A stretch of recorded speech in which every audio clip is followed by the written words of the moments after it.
শোনার সুযোগ পাই নাই। দেখতে দেখতে আমার চোখে পানি হয়ে গেছে। তারপরে যখন দেখলাম যে না ভালো লাগতেছে তখন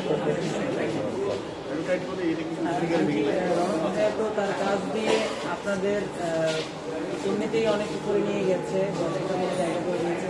ছেলেকে আপনি আসলে কীভাবে দেখতেছেন? ছেলেকে আমি সবসময় ভালো দেখতেছে, সবসময় আমার অনেক আদরের ছেলে। আমার দুই ছেলে, ছোটো ছেলে বাসায়। রণক ভাই কেমন ছিল ছোটবেলায়?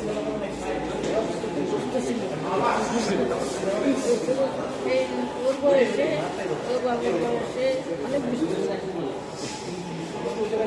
তারপরে আমার আস্তে আস্তে বড় হইতে হইতে স্কুল চলে যখন পড়ছে তখন থেকে